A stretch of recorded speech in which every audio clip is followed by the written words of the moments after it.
बिस्मिल्लाहिर्रहमानिर्रहीम। अस्सलाम वालेकुम।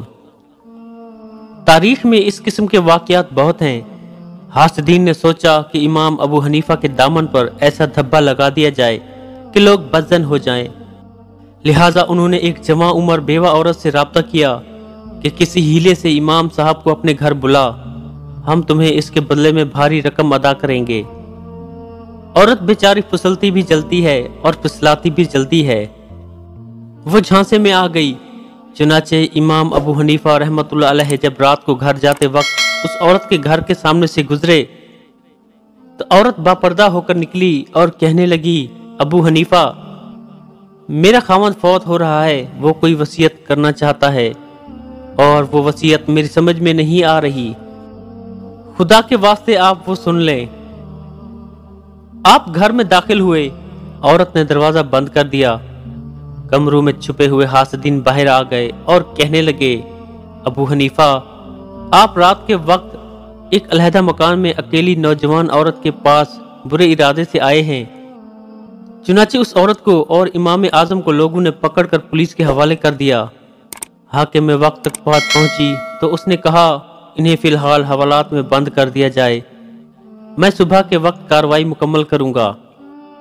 इमाम आजम और उस औरत को एक तारीख कोठड़ी में बंद कर दिया गया। इमाम आजम बावजू थे, लिहाजा वो नवाफिल पढ़ने में मशगूल हो गए।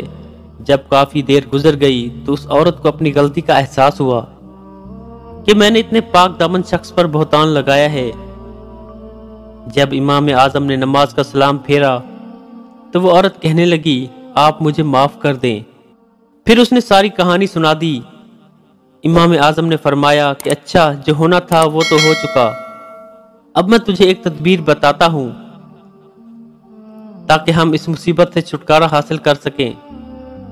उसने पूछा, वो कैसे? आपने फरमाया कि तुम इस पहरेदार की मिन्नत समाजत करो कि लोग मुझे अचानक पकड़ कर ले आए हैं, मुझे एक जरूरी काम समेटने के लिए घर जाना है, तुम मेरे साथ चलो ताकि मैं वो काम कर सकूं। फिर जब पहरेदार मान जाए तो मेरे घर चली जाना और मेरी बीवी को सूरत हाल बता देना ताकि वो तुम्हारे इसी बुरके में लिपेट कर यहाँ मेरे पास आ जाए।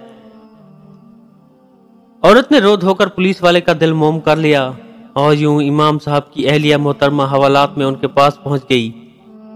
जब सुबह हुई तो हाकिम वक्त ने तलब किया कि इमाम आजम और उस औरत को मेरे सामने पेश किया जाए। हासिदीन का जम्मे गफीर मौजूद था। जब पेशी हुई तो हाकिम ने कहा, अबू हनीफा, तुम इतने बड़े आलिम होकर भी कबीरा गुनाह के मुर्तकिब हुए हो। इमाम आजम ने पूछा कि आप क्या कहना चाहते हैं? हाकिम ने कहा कि आप एक नामुहर्रम औरत के साथ रात के वक्त एक मकान में देखे गए हैं। इमाम साहब ने फरमाया, वो नामुहर्रम नहीं है। हाकिम ने पूछा, वो कौन है? आपने अपने ससुर की तरफ इशारा करते हुए फरमाया, इनको बुलाओ ताकि शनाख्त करें। वो आए, उन्होंने देखा तो फरमाने लगे कि ये तो मेरी बेटी है, मैंने फलां महीने में इनका निकाह इमाम अबू हनीफा से कर दिया था। चुनाचे इमाम साहब की खुदादाद फहम से हासिदीन की तदबीर कारगर साबित ना हुई और उनकी साजिश खाक में मिल गई।